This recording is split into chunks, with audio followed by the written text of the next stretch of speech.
క్రీస్తును క్రైస్తవ్యాన్ని ద్వేషించి దూషించిన క్రీస్తు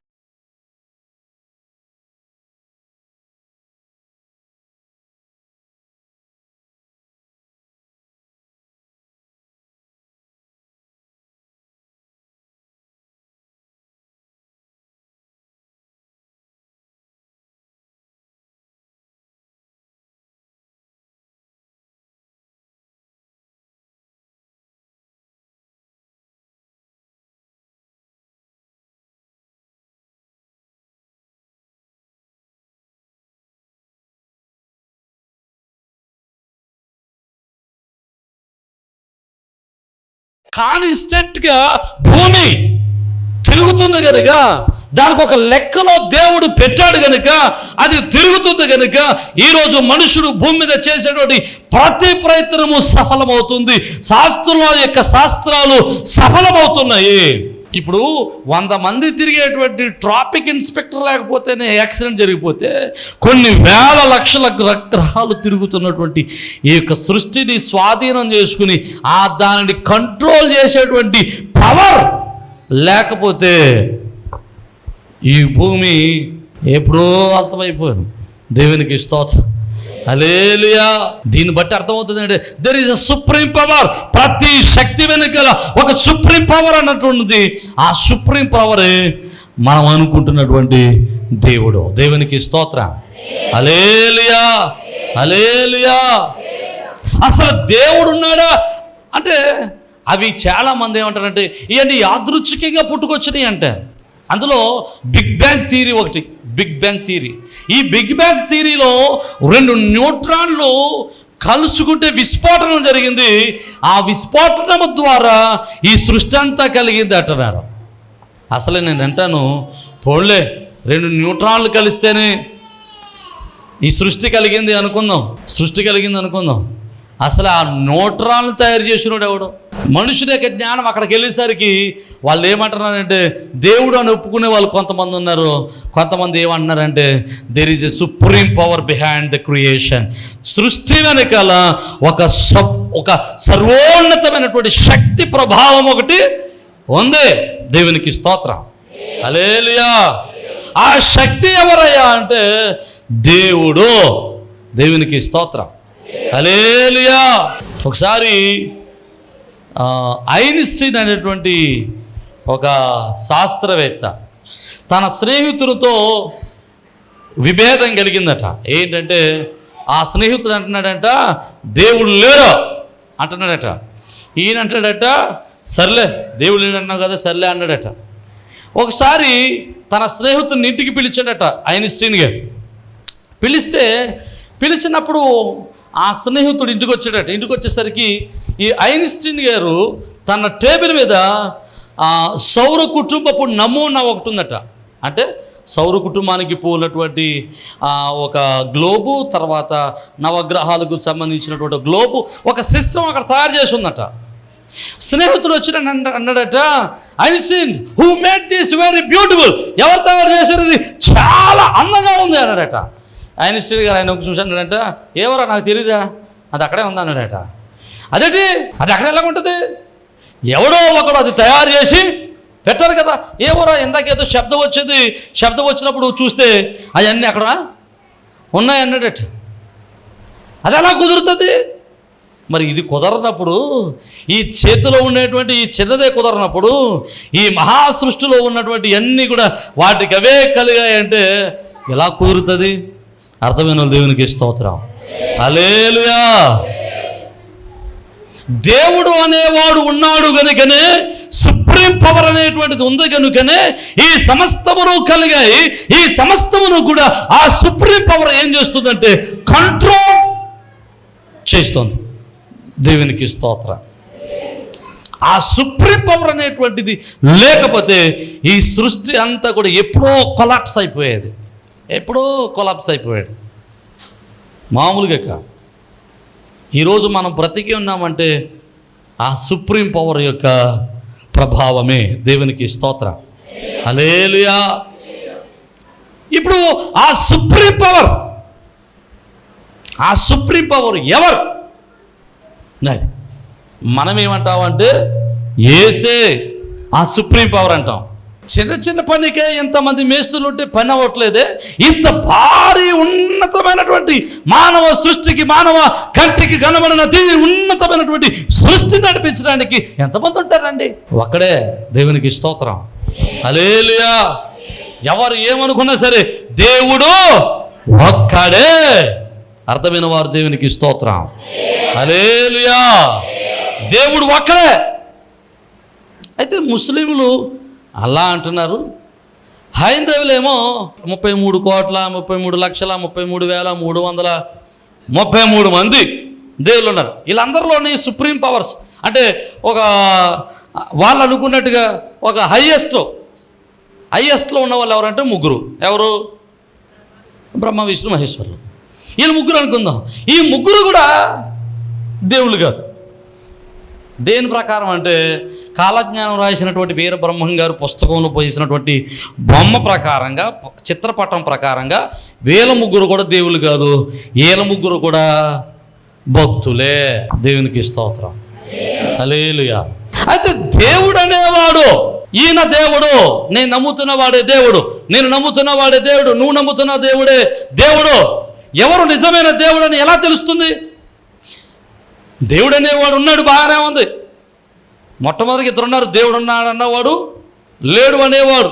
వీళ్ళిద్దరిని మనం పరిశీలన చేస్తే, సృష్టిలో ఉన్న సమస్తాన్ని పరిశీలన చేస్తే దేవుడు అనేవాడు ఉన్నాడు అని తెలిసింది. ఇప్పుడు దేవుడు ఉన్నాడని తెలిసింది. ఇప్పుడు ఆ దేవుడు ఎవరు?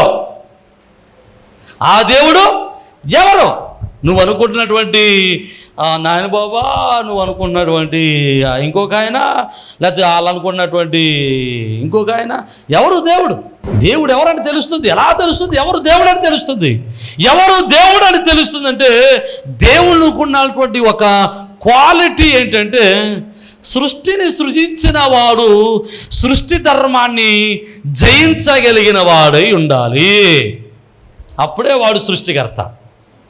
దేవునికి స్తోత్రం. ఎలాగా? సృష్టిని సృజించిన వాడు సృష్టి ధర్మాన్ని జయించాలి. ఎందుకు జయించాలి? సృష్టికంతీయుడు, సృష్టికంటే సృష్టించిన వాడు గొప్పవాడు గనుక, సృష్టించిన దానిలో సృష్టింపబడిన దానిలో సృష్టించిన వాడు ఓడిపోతే ఎవరు గొప్ప? సృష్టినే గొప్ప, అంతే కదా. ఇప్పుడు ఈ సృష్టిలో మనం చూస్తున్నటువంటి ఈ సృష్టిలో అనేక ధర్మాలు ఉన్నాయి. ఆ ధర్మాలలో కొన్ని ధర్మాలను మనం పరిశీలన చేస్తే, ఆ ధర్మాలను జయించిన వాడు ఎవరైనా ఉన్నారు అంటే ఆయనే నిజమైన దేవుడు. దేవునికి స్తోత్రం. హల్లెలూయా. అంటే సృష్టి ధర్మమును జయించగలగాలి. సృష్టి ధర్మములో ఒక ధర్మం ఏంటంటే, మనుషుడు పుట్టినవాడు ఏమవ్వాలి? పుట్టినవాడు గిట్టక మానదు. ఆ తర్వాత కూడా ఒకటది, గిట్టినవాడు మరలా ఒకటది. పుట్టినవాడు తప్పనిసరిగా చనిపోవాలి. ఇది ధర్మం. అయితే ఈ ధర్మమును జయించాలా? ఈ ధర్మమును జయించాలంటే మరణమును జయించాలి. దేవునికి స్తోత్రం. హల్లెలూయా. చాలా అంశాలు ఉన్నాయి కానీ చాలా తక్కువగా చెప్తున్నాను. సృష్టిని జయించగలిగిన వాడే సృష్టికర్త. ఈ సృష్టికర్త ఎవరై ఉండాలంటే సృష్టి ధర్మమును జయించిన వాడై ఉండాలి. ఈ సృష్టి ధర్మంలో ఒక ధర్మం ఏంటంటే, మనుషుడు పుట్టాలి, పుట్టిన తర్వాత చచ్చిపోవాలి, చచ్చిపోయిన తర్వాత ఇంకంతం అయిపోయింది. కానీ ఎవడైతే ఆ మరణమును జయిస్తాడో వాడే సృష్టిని జయించినట్టు. దేవునికి స్తోత్రం. హల్లెలూయా. మరి ఈ సృష్టిలో ఉన్నటువంటి, ఈ సృష్టి ధర్మములో ఉన్నటువంటి ఈ మరణమును జయించిన వాడు ఎవరైనా ఉన్నారయ్యా అంటే, ఈ సృష్టి ధర్మమును జయించిన వాడు ఎవరైనా ఉన్నారయ్యా అంటే ఎవరున్నారు? చాలామంది చెప్పారు, నేను చచ్చిపోతాను, చచ్చిపోయిన తర్వాత 3వ రోజున అంటే కాపీ పేస్ట్లు అన్నమాట. ఇవన్నీ కాపీ పేస్ట్లు కదండి. ఈ కాపీ పేస్ట్లు అన్నిసార్లు పనిచేయవండి. అలా చాలామంది ఏమన్నారంటే, నేను చచ్చిపోతాను, 3వ రోజున మరలా తిరిగి లేస్తాను అన్నారు. కానీ చనిపోతానన్న మాట జరిగింది, కానీ తిరిగి లేస్తానన్న మాట మాత్రం జరగలేదు.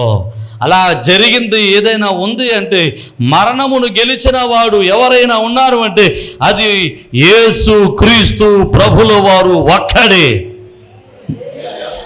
సృష్టి యొక్క ధర్మమును జయించిన వాడు యేసుక్రీస్తు ప్రభుల వారు. ఇంకో మాట కూడా చెప్తాను, ఈ సృష్టి వరకు చెప్తాను చూడండి. మనం ఎక్కడికైనా ఒక లంకలోకి వెళ్ళాలనుకోండి, లంకలోకి వెళ్ళాలంటే మనం ఏం చేయాలి? లంక అంటేనే మీకు అర్థం అవ్వాలి, మధ్యలో గోదావరో సముద్రమో ఏదో ఉందని. లంకలోకి వెళ్ళాలంటే ఎలాగ వెళ్తామని చూస్తారు ఇటు. లంకలోకి వెళ్ళాలంటే మధ్యలో గోదావరో సముద్రమో తగులాడింది, దాన్ని దాటాలి. ఇప్పుడు ఈ సముద్రాన్నో ఈ గోదావరినో దాటాలంటే మనం ఏం చేయాలి? నావెక్కని వెళ్ళాలి. నావకు అందనంత దూరంలో ఉంటే ఇంకో రకం వాడన్నా కట్టుకోవాలి, లేకపోతే వద్దురన్నా కట్టేసుకోవాలి. దేవునికి స్తోత్రం, హల్లెలూయా. జాగ్రత్తగా వినండి. అంతేగాని ఇప్పుడు లంకలోకి వెళ్ళాలంటే నీటి మీద నడుచుకుంటూ ఎవరైనా వెళ్ళగలరా? పోనీ నీటి మీద నడుచుకుంటూ లంకలోకి వెళ్ళినప్పుడు ఎవరైనా ఉన్నారా? చెప్పట్లేదు మీరు. దేవునికి స్తోత్రం, హల్లెలూయా. కదండి, లంకలోకి వెళ్ళాలంటే మనం వంతులు కట్టుకుంటున్నాం. కానీ గలిలయ అనేటువంటి సముద్రంలో యేసుప్రభు వారి యొక్క శిష్యులు సముద్రంలో తుఫాను వచ్చి ఆ తుఫాన్లో వాళ్ళు చిక్కుకున్నప్పుడు అది తెలిసినటువంటి యేసుక్రీస్తు ప్రభుల వారు రండి వంతులు కట్టండి అని వంతులు కట్టుకుంటూ తీసుకెళ్ళలేదు, లేదా పడవ వేసుకుని వెళ్ళలేదు, లేదా వాడ కట్టుకుని వెళ్ళలేదు, స్టీమ్ ఇంజిన్ పట్టుకుని వెళ్ళలేదా? ఏం చేయడాయినా చెప్పట్లేదు. నీటి మీద నడుచుకుంటూ హల్లెలూయా హల్లెలూయా.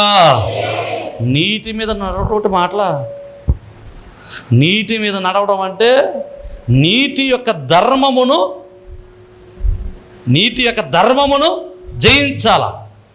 నీటి యొక్క ధర్మం ఏంటి? బరువు వస్తువు ఏది పడినా మునిగిపోదు. అంటే దానికి ఒక లెక్క ఉంటుంది. ఇప్పుడు పడవ ఉందనుకోండి, పడవ ఎందుకు మునగదంటే అది వెడల్పుగా ఉంటుంది. ఆ వెడల్పుగా ఉండేటువంటి పరిస్థితిని బట్టి అది దాన్ని మునిగిపోకుండా ఉంటుంది. ఇప్పుడు మనుష్యుడు వెడల్పుగా ఉండడు కదా, వెడల్పు కూడా పడుకున్నా కానీ మునిగిపోతాం. కానీ యేసుప్రభు వారు ఏం చేశాడట? ఆ నీటి మీద నడుచుకుంటూ వెళ్ళిపోయాడట. దేవునికి స్తోత్రం చెప్పాడు, హల్లెలూయా.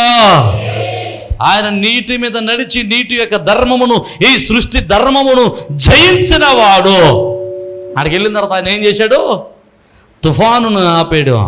ఆయన మాట్లాడితే తుఫాను ఆగింది, ఆయన మాట్లాడితే సముద్రము ఆగింది.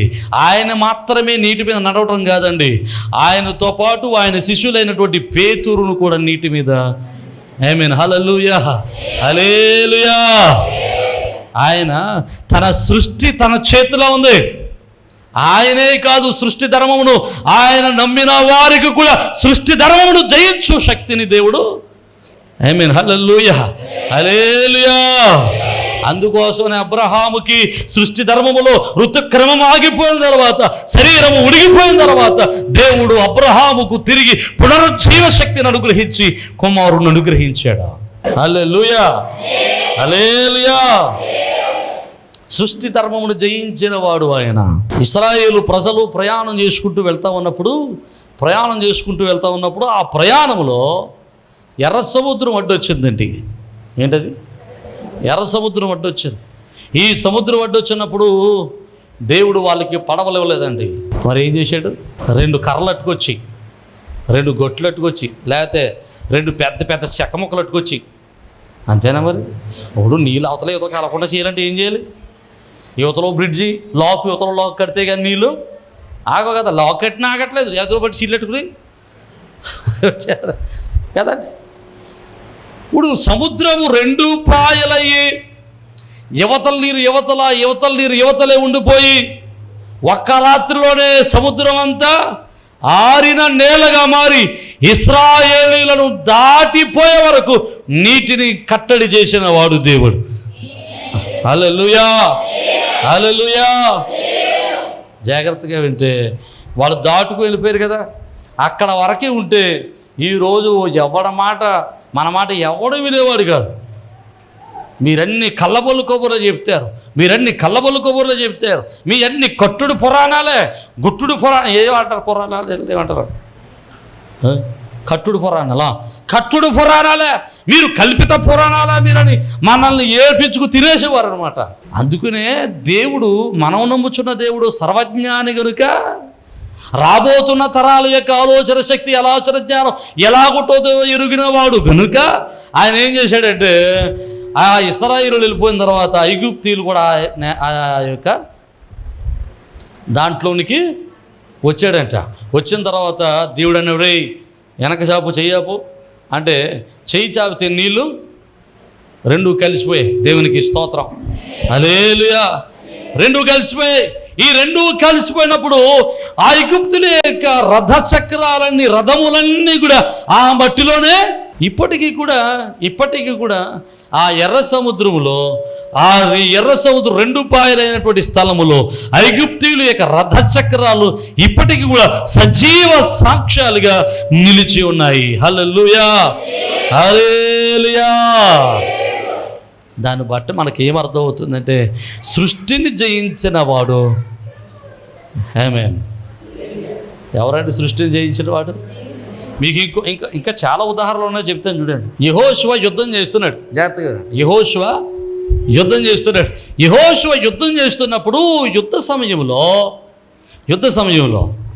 యెహోషువ ప్రార్థన చేస్తున్నాడు. ప్రార్థన చేయడం కాదు, ఓ రకంగా చూడాలంటే కమాండ్ చేస్తున్నాడు. ఏం కమాండ్ చేశాడు? యెహోషువ యుద్ధం చేసేటప్పుడు కమాండ్ చేశాడు. యెహోషువ అనగానే మనకు ఒకటి గుర్తొచ్చేది. యెహోషువ ప్రార్థన చేయగా సూర్యచంద్రులు ఆగిపోయారు. సూర్యుడు చంద్రుడు ఆగిపోయాడా? భూమి తిరగడం ఆగిపోయిందా? చెప్పట్లేదు మీరు. భూమి తిరగటం ఆగిపోయింది. భూమి తిరగడం ఆగిపోయిందంటే మీకు మంచి మాట చెప్తాను. ఇప్పుడు మీరు కారులో వెళ్తున్నాం, కారులో కూర్చొని ప్రయాణం చేస్తున్నాం. కారులో చాలా స్పీడ్గా వెళ్తున్నాం. స్పీడ్గా వెళ్ళేటప్పుడు అమంతంగా ఎందుకో బ్రేక్ అడిపోతుంది. గట్టిగా బ్రేక్ అడిపోతే కారు ఎలా ఉంటుంది? ఎక్కడున్న కారు అక్కడే ఉంటుందా? కారులో ఉన్న వాళ్ళందరూ అక్కడే కూర్చుని ఉంటారా? ఏమైపోద్ది? స్పీడ్గా వెళ్ళే కారుకి బ్రేక్ వేస్తే కారులో ఉన్న వాళ్ళందరూ బడి బయటకు వచ్చి పడిపోతారు. ఎందుకనంటే ఆ స్పీడ్కి ఈ శరీరాలు అందులో అడ్జస్ట్ అయిపోయాయి. ఆ స్పీడ్గా వెళ్ళేటువంటి ఆ వాహనం ఆగానే అందులో ఉన్నటువంటి మనము, లేకపోతే శరీరాలు, వస్తువులు ఆ స్పీడ్కి అలవాటు పడిపోయి ముందరకి వెళ్ళిపోతాయి. అందుకోసమే బండ్లు కూడా ఫ్రంట్ బ్రేక్ అయితే బండిలాగా ఉంటుంది, మనం ఇలా గిర్ర తిరిగి వచ్చేస్తుంటాం. మీరు ఎప్పుడైనా చూసారు లేదా? అంటే స్పీడ్కి అనమాట. ఇప్పుడు బండికి, వాహనానికి, కారుకే స్పీడ్కి వెళ్ళే వాహనంలోనే స్పీడ్కి వెళ్ళే వాహనం ఆగిపోతే లోపల ఉన్నవన్నీ బయటకు వచ్చేస్తుంటే, భూమి యొక్క స్పీడ్ నాకు కరెక్ట్గా గుర్తులేదు కానీ ఫర్ మినిట్ అనుకుంటా 1000 మైల్స్ స్పీడ్తో తిరుగుతుందట. ఫర్ మినిట్కి 1000 కిలోమీటర్ల స్పీడ్తో తిరుగుతుందట. అంత స్పీడ్గా తిరిగేటువంటి భూమి ఒకేసారి అలాగ ఆగిపోతే ఏమవ్వాలి? ఇండియాలో ఉన్న వాళ్ళందరూ అమెరికాలో పడాలి. వెళ్ళి అమెరికాలో ఉన్న వాళ్ళందరూ తిరిగి వచ్చి ఆస్ట్రేలియా, అంతే కదా మరి, అదే జరగాలి. స్పీడ్ గిర్ర తిరుగుతున్నట్టు ఇలా కాస్తే ఇక్కడ ఎన్ని పట్టి అట్లా పక్కన పడాలా, ఎన్ని గాల్లోకి ఎగిరిపోవాలా. కానీ యెహోషువ ప్రార్థన చేసినప్పుడు భూమి తిరగడం ఆగిపోయింది. ఏది? అదే దేవుని శక్తి. అర్థమైతే గట్టిగా. సృష్టి యొక్క ధర్మమును జయించిన వాడు, సృష్టి యొక్క ధర్మమును నిలిపివేయగలిగిన వాడు మాత్రమే సృష్టికర్త. హల్లెలూయా, హల్లెలూయా. అలాంటి సృష్టికర్తకు ఆధారాలు ఏమైనా ఉన్నాయంటే బైబిల్లో ఉన్నవాడు మాత్రమే సృష్టికర్త అనేటువంటి ఆధారాలు బైబిల్లో ఉన్నాయి. దగ్గరగా దేవునికి స్తోత్రం చెప్పండి. హల్లెలూయా. బైబిల్లో రాయబడిన ప్రతి సృష్టి యొక్క ప్రతి విషయము కూడా ఇప్పుడు ప్రపంచంలో అనేకమైనటువంటి ఆధారాలు దొరుకుతూనే ఉన్నాయి. దొరుకుతున్న ప్రతి ఆధారము కూడా బైబిల్ సత్యమైనది, బైబిల్లో ఉన్న దేవుడు సత్యమైన దేవుడని నిరూపిస్తూ ఉన్నాయి. హల్లెలూయా, హల్లెలూయా. ప్రియమైన దేవుని బిడ్డలారా, ఇంత గొప్ప దేవుణ్ణి మనము ఎలా కలిగి ఉన్నాము? ఇంత సృష్టికర్తను, ఇంత గొప్ప సృష్టికర్తను, ఇంత గొప్ప దేవుణ్ణి మనం ఎలా కలిగి ఉన్నామండి? మీరు దేవుడిగా కలిగి ఉన్నారా? తండ్రిగా కలిగి ఉన్నారా? మనమందరం కూడా దేవుని కుమారులం, ఆయన మనకు తండ్రి. మా జీవితంలో జరిగినటువంటి ఒక సంఘటన మీకు జాగ్రత్తగా చెప్తాను. ఒక విషయం అర్థం చేసుకోవడానికి ప్రయత్నం చేయండి. ఒక విషయం చెప్తాను. మా తండ్రి గారు పరిచయం చేసేటప్పుడు చాలాసార్లు చెప్పారు, అయినా కానీ రికార్డింగ్ ఉంది కాబట్టి ఇది అనేక మందికి తెలుస్తుంది కాబట్టి ఈ విషయాన్ని చెప్పి నేను ముగించడానికి ప్రయత్నం చేస్తాను. పెద్దయ్య గారు అమ్మగారు పరిచయం చేసేటప్పుడు రాకుర్తు వారిపాలెంలో పరిచయం చేసేవారు. ఇప్పుడు దావీదు గారు చేస్తున్నటువంటి పరిచర్య స్థలంలో తండ్రి గారు, పెద్దయ్య గారు, పెద్దమ్మ గారు పరిచయం చేసేవారు. ఇప్పుడు రాకుర్తు వారిపాలెంలో దావీదు గారు మందిరం ఉన్న చోటే చాలా పర్యాయాలు సినిమాలు, కరుణామయుడు సినిమాలు వేయించినట్టు నాకు తెలుసు. నేను వెళ్ళాను కూడా చిన్న వయసులో. అంటే రాకుర్తు వారిపాలెంలో పరిచర్య చేసేవారు. ఆ పరిచర్య చేసేటువంటి ఆ స్థలంలో, ఆ రాకుర్తు వారిపాలెంలో పరిచర్య చేసేటువంటి స్థలంలో మా నాన్నగారు రోజు ఎట్లా వెళ్ళేవారంటే ప్రతి శుక్రవారం అనుకుంటాడు ప్రార్థనకి వెళ్ళేవారు. వెళ్ళేటప్పుడు ఎట్లా అంటే ఓ ప్రక్కన ఆ బొట్టు ఉండేది. ఆ బొట్టులో యాంప్లిఫైర్ పెట్టుకుని ముందర చక్రానికి హ్యాండిల్కి, సైకిల్ హ్యాండిల్కి చెరుకో పక్కనే గొట్టాలు తగిలించుకుని పాస్టర్ గారు వెనకాల కూర్చోబెట్టుకుని ఓ చేత్తో డ్రమ్ పట్టుకుని, ఓ చేత్తో బారు పట్టుకుని, స్టీరింగ్ పట్టుకుని తొక్కుకుంటూ వెళ్ళిపోతుండేవారు ఆయన. అంత భయంకరమైన పరిచయం చేశాడు ఆయన. అందులో మళ్ళీ ముందరిద్దరం, నేను ప్రవీణు ముందర, ఒళ్ళోనేమో ఆగ్నేషు. అప్పటికి ఇంకా చిన్నగడు పుట్టలేదు అనుకుంటా. ఒళ్ళు ఆగ్నేషు, ముందర మడ్డకర్ర ఉంటుంది కదా, ఆ మడ్డకర్ర మీద నేను ప్రవీణు, ముందరేమో 2 గొట్టాలు, వెనకాలేమో యాంప్లిఫైర్, అందులో బొట్లో, చేతిలో డ్రమ్. ఇన్ని పట్టుకుని సైకిల్ మీద ఓ లారీ సామాను వెళ్ళిపోతూ ఉండేవాళ్ళం పరిచర్యకి. ఓ రోజు అలాగే పరిచర్య రాకుర్తు వారిపాలెం పరిచర్యకి వెళ్ళాం. పరిచర్యకి వెళ్ళిన తర్వాత తిరిగి వచ్చేస్తున్నాం. అప్పటికి ఇంకా వంతులు లేవు. ఆ రాకుర్తు వారిపాలెంలో బల్లకొట్టు ఉండేది. బల్లకొట్టు దాటి వచ్చేస్తున్నారు. వచ్చేసేటప్పుడు వీళ్ళిద్దరూ ఏదో మాట్లాడుకుంటున్నారు, పరిచర్య గురించి ఏదో మాట్లాడుకుంటుంటే కంబుజువారిపాలెం దాటి వచ్చేస్తున్నాం. వచ్చేటప్పుడు వర్షం పడుతుంది. ఈ కంబుజువారిపాలెంకి నెల్లివారిపేటలకు మధ్యలో వంతున ఉంది. ఇప్పుడు పెద్ద వంతున వేశారు కదా. అప్పుడు వంతున ఎట్లా ఉండేదంటే 3 దిమ్మలు ఉండేవి. ఈ 3 దిమ్మల మీద బల్లలు వేశారనమాట.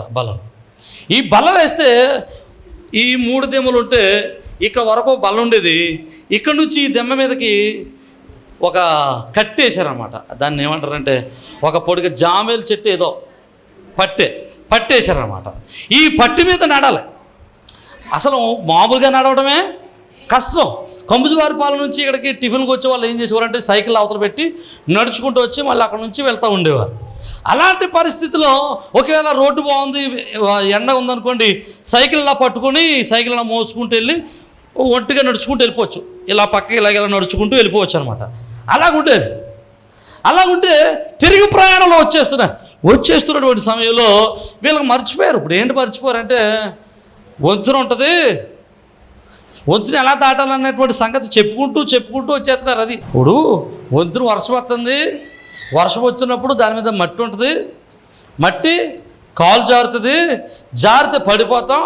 ఇప్పుడు మనమంటే ఎలా వెళ్ళిపోతాం? ఇవన్నీ ఎలా పట్టుకెళ్తాం?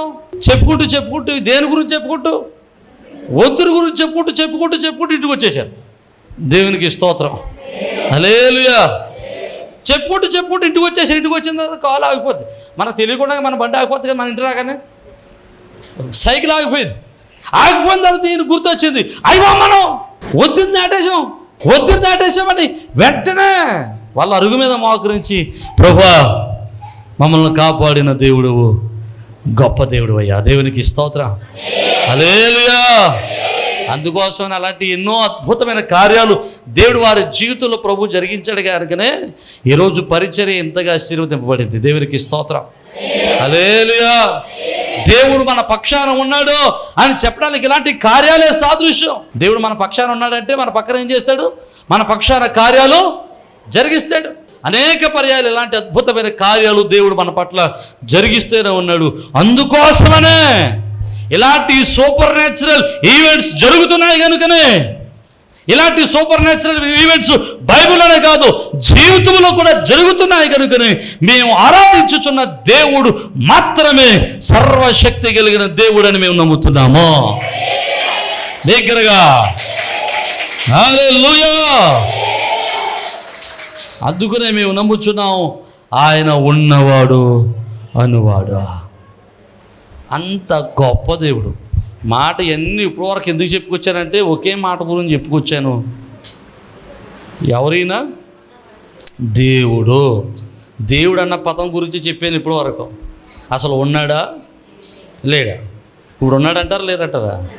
ఉన్నాడు. దేవునికి స్తోత్రం. ఉన్న దేవుడు ఎంత గొప్ప దేవుడు. జాగ్రత్తగా మనం విందాం. అంత గొప్ప దేవుడు అంటున్నాడు. ఆ దేవుడట మొట్టమొదటిది ప్రేమిస్తున్నాడట. ఏం చేస్తున్నాడు? ఎవరిని ప్రేమిస్తున్నాడు? ఆయన ప్రేమించే వారినినా? ఆయన ప్రేమకు హద్దులు లేవండి. ఈ లోకంలో ఉన్న ప్రతి ఒక్కరిని ఆయన ప్రేమిస్తూనే ఉన్నాడు. దేవునికి స్తోత్రం చెప్పండి. హల్లెలూయా. అందరినీ ప్రేమిస్తున్నాడు. అందరినీ, లోకంలో మనుషునిగా పుట్టిన ప్రతి ఒక్కరిని ఆయన ప్రేమిస్తున్నాడు. అందుకోసమని ఆయన సమస్తమైన లోక మానవాళి పాప పరిహారార్థమై రక్తం గార్చి వారిని పరిశుద్ధపరిచి మరణం పొంది పునరుద్ధారుడై నిత్య జీవనం అనుగ్రహించడానికి ఆయన ఈ లోకానికి వచ్చాడు. దేవునికి స్తోత్రం. ఎవరైతే ఎందరూ అంగీకరిస్తారో వారందరూ కూడా ఆయన కుమారులకు ఆయన అధికారాన్ని ఇచ్చాడు. రెండవది, ఆ దేవుడు అటండి ఏం చేస్తాడో తెలుసా? హెచ్చిస్తాడట. ఎవరిని? ప్రతి ఒక్కరిని ఆయన హెచ్చిస్తాడు. ఆయన హెచ్చిస్తే ఎలాగుంటుంది? ఆయన గొప్ప చేస్తే ఎలాగుంటుంది? ఆయన గొప్పవాడిని చేస్తే ఎలాగుంటుంది? ఇప్పుడు ఒక ఎమ్మెల్యే గొప్పవాడిని చేయాలంటే ఎంత గొప్పవాడిని చేయగలడు? ఆ మండల పరిధిలో గొప్పవాడిని చేయగలడు. ఒక సీఎం నన్ను గొప్పవాడిని చేయాలనుకున్నాడు అనుకోండి, ఏ పరిధిలో చేయగలడు? రాష్ట్ర పరిధిలో చేయగలడు. ఒక దేశ పరిధిలో గొప్పవాడిని చేయాలంటే ప్రధానమంత్రి చేయాలి. ఇప్పుడు ఈ సృష్టిలో ఉన్న సమస్తాన్ని సృజించిన దేవుడు అంటున్నాడు, నేను నా భూషణ కిరీటంగా మారుస్తానంటున్నాడు. హల్లెలూయా. ఎవరి భూషణ కిరీటము? దేవుడికి కిరీటంగా మారుస్తాడట. ఆయన హెచ్చించడం అంటే తెలుసా? నిన్ను చూసిన వారు దేవుడి గొప్పతనాన్ని గుర్తించేదిగా రీతిగా దేవుడు నిన్ను ఆశీర్వదిస్తాడు. అర్థమైన దేవుడికి స్తోత్రం. ఎంతలాగా ఆశీర్వదిస్తాడు? నిన్ను చూస్తే దేవుడు ఎంత గొప్పవాడో, నా కొడుకుని చూస్తే నేను ఎంత గొప్పనో తెలియాలి. నా కొడుకుని చూస్తే నా పరిస్థితి ఏంటో తెలియదు. అంతే కదండి. ఇంట్లో తల్లిదండ్రులు ఎవరిని బట్టి లెక్కేస్తారు? పిల్లల్ని బట్టే కదా. పిల్లల్ని బట్టే తల్లిదండ్రుల స్థితిని లెక్కేస్తారు. ఇప్పుడు దేవుణ్ణి ఎంత గొప్పవాడో లెక్కేయాలంటే నిన్ను నన్ను చూపిస్తాడట దేవుడు. దేవునికి స్తోత్రం. హల్లెలూయా. అంటే ఆయన చేతిలోని రాజకీయ మొగుటుగా, ఆయన భూషణ కిరీటంగా నిన్ను చేయాలనుకుంటున్నాడంటే ఆయన నిన్ను నన్ను ఈ లోకంలో ఉన్న వారందరికంటే గొప్పవాడిగా చేయగలడు. హల్లెలూయా. హల్లెలూయా. నీవు ఊహించిన దానికంటే, నువ్వు తలంచిన దానికంటే ఉన్నతమైన స్థితిలో ఆయన నిన్ను నన్ను పెట్టగలడు. దేవునికి స్తోత్రం. హల్లెలూయా. ఆయన గొప్పవాడిగా చేస్తే అందరికీ విలువైంది, నీకు విలువ లేనిదిగా చేసేస్తాడండి. అందరికీ బంగారం అంటే బాగా విలువ కదా. దేవుడు నీకు ఏం చేస్తాడు తెలుసా? విలువ లేనిదిగా చేసేస్తాడు బంగారం. పాని ఏదో బంగారం అని ఇలా చేస్తాడు. దేవునికి స్తోత్రం. హల్లెలూయా. ఈరోజు దేవుని చేతిలో నువ్వు ఒక భూషణ కిరీటంగా మారుదువుగాక. దేవుని రాజకీయ మొగుటంగా మారుదువుగాక. హల్లెలూయా. మూడవది అంటున్నాడు, నీ గురించి నేను చింతిస్తున్నాను. చింతిస్తున్నానంటే అక్కడ రాస్తాడు లక్ష్య పెడుతున్నానట. లక్ష్య పెడుతున్నాడు. లక్ష్య పెట్టడం అంటే నీ గురించి నేను ఆలోచిస్తున్నాను. నువ్వేం చేస్తున్నావు? నువ్వు తిన్నావా, త్రాగావా, ఒంట్లో బాగుందా, ఒంట్లో బాగోలేదా, పనికెళ్ళావా లేదా, నీ బిడ్డలకు పెళ్లి చేయాలా, నీకు అప్పులు ఉన్నాయా, నీకేంటి, నీ పరిస్థితి ఏంటి? నీ గురించి నువ్వు ఆలోచించేదానికంటే నీ గురించి నీ దేవుడైన యెహోవా ఆలోచిస్తున్నాడు. హల్లెలూయా. అందుకని అన్నాడు, నీ గురించి నువ్వు చింతించొద్దబ్బాయ్, నీ చింత యావతో నా మీద వేయి. దేవునికి స్తోత్రం. హల్లెలూయా. ఇదంతా కూడా జరగాలంటే అక్కడ ఒక పని రాస్తున్నాడు, ఆయన బలిష్టమైన చేతుల కింద దీన మనస్కులై ఉండాలి. ఎలా ఉండాలి? దీన మనస్కులై ఉండాలి. నువ్వు అతిశయపడవచ్చు, నీ ధనాన్ని బట్టి, నీ ఆస్తిని బట్టి, నీ ఉద్యోగాన్ని బట్టి, నీకున్న అన్నాన్ని బట్టి, నీకున్నటువంటి భోగభాగ్యాన్ని బట్టి, నీకున్నటువంటి సమస్తాన్ని బట్టి నువ్వు అతిశయించవచ్చు. ఈ అతిశయాలు ఏమి పని చేయవు. నీ అతిశయము దేవుని బట్టే ఉండాలి. నువ్వు దేవుని బట్టి అతిశయించేవాడిగా ఉండాలి తప్ప దేవుని మీద అతిశయపడేవాడిగా ఎలాగా? నువ్వు దేవుని బట్టి అతిశయించేవాడివై ఉండాలి, కానీ దేవుని మీద అతిశయపడడం అంటే నీ గొప్పతనం అంతా, నీ రాజరికం అంతా, నీ యొక్క అతిశయం అంతా, నీ గర్వం అంతా ఎక్కడ చూపిస్తామంటే మందిరంలో చూపిస్తాం. అందుకోసమే మనం దీవించబట్టలేదు. దేవునికి స్తోత్రం. హల్లెలూయా. దేవుని మందిరములో దీన మనస్కుడవై ఉండాలి, ధీరత్వానికి ధరించిన వాడవై ఉండాలి, తగ్గింపుతనం కలిగిన వాడవై ఉండాలి. హల్లెలూయా, హల్లెలూయా. ఆయన చేతి కింద ఉంటే ఖచ్చితంగా ఆయన అంటున్నాడు, ఒక సమయం వస్తుంది, ఆ సమయంలో నేను నిన్ను హెచ్చిస్తాను. దేవునికి స్తోత్రం. హల్లెలూయా. ఈరోజు నువ్వు ఎవరి చేతి కింద ఉన్నావు? ఒక మాట చెప్పినామంటేనండి, చివరిగా ఓ రోజు నేను ఒక చోటకి ప్రార్థనకి వెళ్తా ఉన్నాను.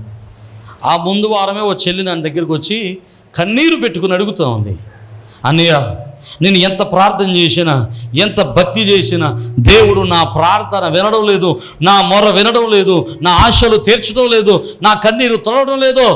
ఆయన అంతకుముందు వారమే నా దగ్గర చాలా కన్నీరు పెట్టుకుని నడిచింది. నేను అన్నాను, నీ కన్నీరుని దేవుడు నాట్యంగా మారుస్తాడమ్మా, నువ్వు వేదన చెందొద్దు, నీ ప్రార్థన దేవుడు ఆలకిస్తాడు అని చెప్పాను. బాగానే ఉంది. ఆ రోజు నేను ప్రార్థనకి వెళ్తున్నాను కదా, ప్రార్థనకి వెళ్ళేటప్పుడు దూరం నుండి చూస్తున్నాను, దూరం నుండి అలా ఆయన ఉద్యోగానికి వెళ్తున్నాడు, అలా ఆయన డ్యూటీకి వెళ్తున్నాడు. అలా ఆయన డ్యూటీకి వెళ్తుంటే బండి వేసుకుని ముందర నుంచున్నాడు. బండి మీద కూర్చొని స్టార్ట్ చేశాడు. వీళ్ళ ఆవిడ లోపల నుంచి పరిగెత్తుకుంటూ వచ్చి, చెల్లి ఆగండి, వెళ్ళిపోకండి, ఎదురుకుండా నిలబడింది. అలా ఆయన చూస్తున్నాడు. ఎవరికి కనబట్టలేదు, నేను మా చెల్లికి కనబట్టలేదు, ఆయనకి కనబడుతున్నాను నేను. ఆయన అంటున్నాడు, ఏంటి అంటున్నాడు. రాను అంటుంది ఈవిడి, అంటున్నాడు. ఆ ఏంటి ఎల్లు టైం అయిపోతుంది అంటది. దేవునికి స్తోత్రం. హల్లెలూయా. ఎవరి చేతి కింద ఉన్నావు నువ్వు? దేవుని చేతి కింద ఉంటే ఖచ్చితంగా దేవుడు ఒక సమయమందు నిన్ను హెచ్చిస్తాడు. ఎంత గొప్పగా హెచ్చిస్తాడంటే నీ శత్రువులు కూడా నిన్ను చూచి ఈర్ష్యపడేటట్టుగా, నీ రాజులు నిన్ను చూచి ఈర్ష్యపడేంతగా, నిన్ను నీ స్నేహితులు, నీ తరము వారు లేనంత గొప్పగా దేవుడు నిన్ను హెచ్చిస్తాడు. అర్థమైన వారు దేవునికి స్తోత్రం. హల్లెలూయా. ఈరోజు దేవుని చేతిలో రాజకీయ మకుటముగా మార్చబడుదువుగాక, దేవునికి భూషణ కిరీటముగా నువ్వు మార్చబడుదువుగాక. తలలు వంచండి, చిన్న ప్రార్థన. సర్వకృపానిధి, ప్రేమ కలిగిన తండ్రి, నాయనా అనేక మంది దేవుడు లేడు అంటున్నారు. నాయనా ఈరోజు నువ్వు ఉన్నావు కనుక నేను బ్రతికి ఉన్నాను, నీవు ఉన్నావు కనుకనే ఈ సృష్టి నిలిచి ఉంది, నీవు ఉన్నావు కనుకనే ఈ సృష్టిలో సమస్త కార్యాలు క్రమంగా జరుగుతున్నాయి. ప్రభువా, ఇగో నీ ఉన్నావు కనుకనే ఈరోజు మేము బ్రతికి ఉన్నాం. ప్రభువా, ఇగో తండ్రి, ఉన్నవాడు అన్నవాడవై ఉన్న దేవా, నీ ఒక్కడవే నిజమైన దేవుడు అనియు, నీవే నిజమైన దేవుడు అనియు నీ వాక్యం సెలవిస్తూ ఉంది. ఈ సృష్టిలో ఉన్నటువంటి అనేక సాక్ష్యాలు దానికి నాయన బలాన్ని ఇస్తూ ఉన్నాయ్యా. ఈరోజు నాయన నువ్వు ఎంత గొప్ప దేవుడవో మేము నేర్చుకున్నాం. నీ చేతుల కింద మేము బల్లడానా దీన మనస్కులమై ఉంటే మమ్మల్ని అందరికంటే గొప్పవాడిని హెచ్చించే దేవుడు అని, మమ్మల్ని బలపరిచే దేవుడు అని, మమ్మల్ని దాన్ని స్థిరపరిచే దేవుడు అని, మా కన్నీరు తుడిచేవాడు అని, మమ్మల్ని నీ రాజకీయ మకుటముగా మార్చుకునే దేవుడు అని, నీ చేతిలో భూషణ కిరీటముగా మార్చుకునే దేవుడు అని నీ వాక్యం సెలవిస్తూ ఉంది. దాన్ని మేము అంగీకరిస్తున్నాం. ప్రభా, వినిన వాక్యాన్ని ప్రతి ఒక్కరి హృదయాల్లో ఫలింపజేసి మీరే మహిమ పొందండి. ప్రభా, ఇగో తండ్రి, అంత గొప్ప దేవుడు అయి ఉన్న దేవా, ఈ లోకంలో సమస్తమైన మానవులందరినీ ప్రేమించి వారందరి కొరకు ప్రాణం పెట్టిన యేసయ్యా, నీకే స్తోత్రాలు అయినా. ప్రభా, ఇగో తండ్రి, నీ కుమారుడైన క్రీస్తు ప్రభువు వారు రక్తము కార్చడం ద్వారా సమస్తమైన మానవాళికి విముక్తిని అనుగ్రహించిన తండ్రి, నీకు స్తోత్రాలు. మీరే మహిమ పొంది ఆదరించబడపడమని, నాయన ఆదరించి బలపరిచి మీరే మహిమ పొందమని యేసు పరిశుద్ధ నామమున స్తుతించున్నాం మా పరమ తండ్రి. ఆమేన్. అందరికీ షలోమ్.